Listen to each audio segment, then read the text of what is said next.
Alors bonjour tout le monde. Ça fait un petit bout de temps qu'on s'est pas vu. Oups, attends un petit peu, je vais aligner ça comme il faut.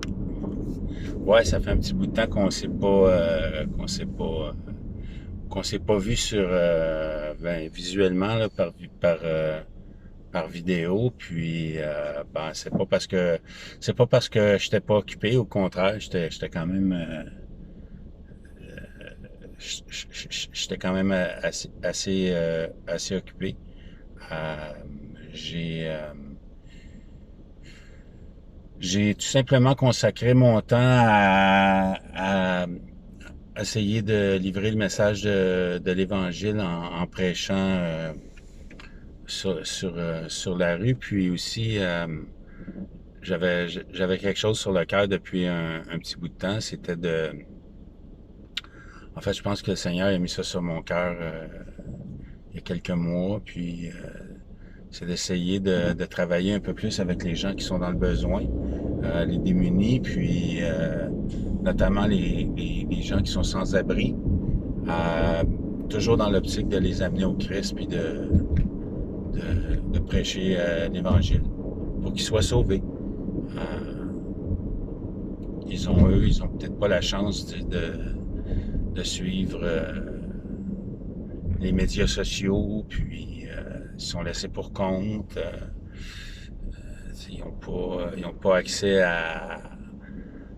aux sources d'informations que nous, on a très souvent. Puis aussi, ici, ils ne s'y intéressent tout simplement pas. Beaucoup de gens là-dedans qui souffrent d'addiction sévère. Mais ce sont des âmes. Et le Christ est mort pour eux sur la croix aussi, pour les racheter de leurs fautes, de leur donner la vie éternelle. Ben, il faut les amener à la connaissance du Christ. Et puis j'ai décidé que en fait, j'allais modestement essayer de partir un petit ministère là, pour essayer de les amener à l'Évangile. Puis, ben, ça s'organise. Ça va bon train. Euh, L'idée étant d'être pleinement opérationnel là, avant le début de l'hiver. Euh, S'il y en a qui sont intéressés à en savoir plus long, ben, je vous encourage tout simplement à me contacter, soit par Messenger ou Signal ou quoi que ce soit. Euh, c'est ça. Puis, en fait, l'idée de la vidéo aujourd'hui, euh, ça aussi, c'est quelque chose que j'ai sur le cœur depuis un petit bout de temps, tu sais. Puis, j'ai remarqué que dans les cercles chrétiens, on va dire, si je peux dire ça, notamment souvent des gens qui sont littéralement sauvés, là, peu importe leur dénomination, je sais que c'est des gens qui ont compris le message de l'Évangile, puis qui sont sauvés, puis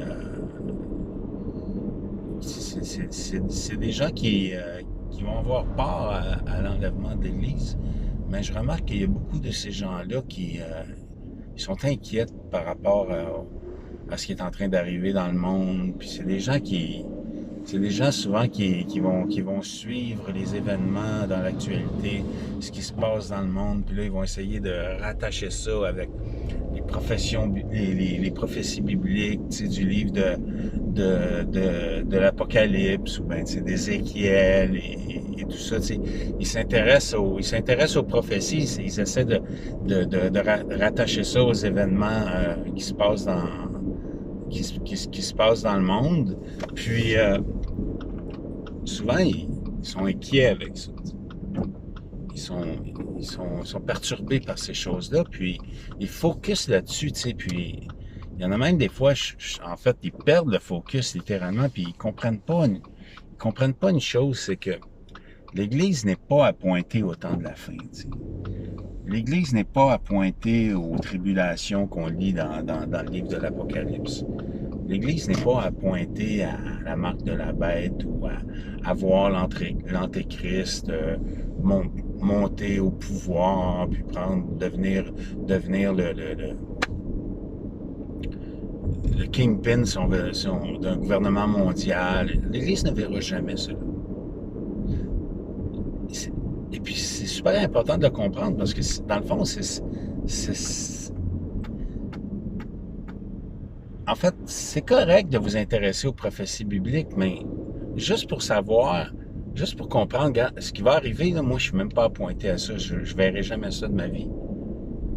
Si c'est dans ce sens-là que vous vous intéressez aux prophéties, fine, c'est correct. Puis ça devrait vous encourager en disant, ben, gloire à Dieu, tu sais, je participerai jamais à ces événements-là. Tu sais. L'Église va être enlevée avant.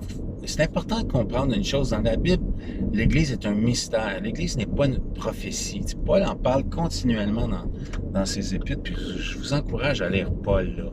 Parce que Paul, c'est vraiment notre apôtre à nous, à notre époque. OK?